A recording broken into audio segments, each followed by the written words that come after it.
dengan saya Rahma.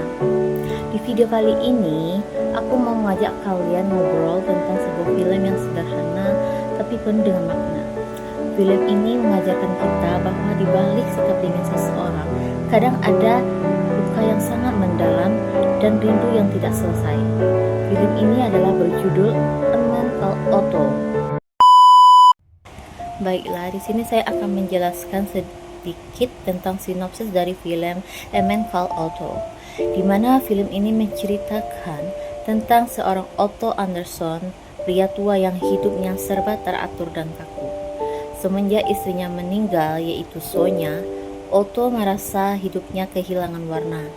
Ia menjalani hari-harinya dengan rutinitas yang sama, seperti memarahi tetangganya, memperbaiki pagar, dan mencoba menjaga lingkungannya itu tetap sempurna.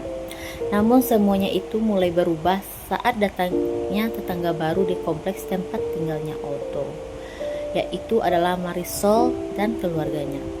Dengan kehangatan dan ketulusannya, Marisol tanpa sadar mulai membuka hati Otto yang sudah lama tertutup. Dari hubungan yang awalnya canggung, lahirnya persahabatan yang pelan-pelan mengubah cara memandang Otto untuk hidup dan dirinya sendiri. Kalau kita lihat dari teori perkembangan manusia, perjalanan Otto bisa menjelaskan lewat beberapa aspek seperti fisik, sosial, kognitif, moral, dan emosional. Mari kita bahas satu persatu aspek-aspek tersebut.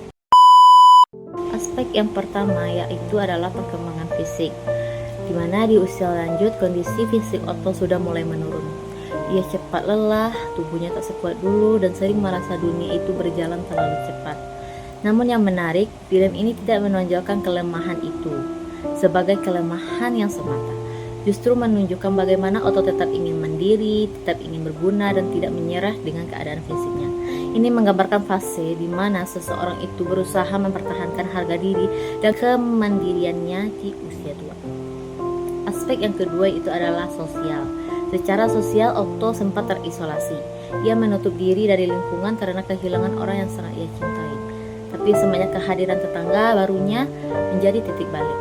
Hubungan dengan Marisol dan keluarganya membuat Otto kembali berinteraksi, tertawa, dan merasa dibutuhkan. Film ini dengan indah menunjukkan bahwa dukungan sosial bisa menjadi kunci utama untuk keluar dari kesepian. Aspek yang ketiga yaitu adalah perkembangan kognitif. Dari sisi kognitif, Otto sebenarnya masih sangat tajam. Ia teliti, logis, dan suka berpikir sistematis. Namun di awal film, cara berpikirnya kaku dan penuh aturan, seakan dunia harus berjalan sesuai dengan standar yang ia buat. Perlahan, interaksi dengan orang lain membuat Otto belajar berpikir lebih fleksibel, lebih memahami bahwa hidup tidak selalu bisa diatur, terkadang harus dijalani dengan hati. Aspek yang keempat itu adalah perkembangan moral. Secara moral, Otto mengalami perubahan besar. Awalnya, ia menilai segala hal berdasarkan benar dan salah versi dirinya. Ia sering menghakimi orang lain karena tidak sesuai dengan prinsipnya. Namun seiring waktu, ia mulai memahami bahwa kebaikan itu bukan soal aturan, tapi soal niat dan empati. Dan Otto mulai menolong orang bukan karena kewajiban, tapi karena adanya rasa peduli. Perubahan moral ini menunjukkan perkembangan menuju kedewasaan batin, tahap di mana seseorang lebih menekankan nilai kemanusiaan daripada sekedar moral. Aspek yang kelima yaitu adalah perkembangan emosional.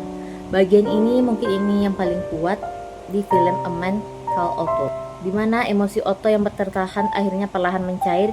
Ia belajar menerima kehilangan, membuka diri terhadap kasih sayang baru, dan menemukan kebahagiaan lewat membantu orang lain.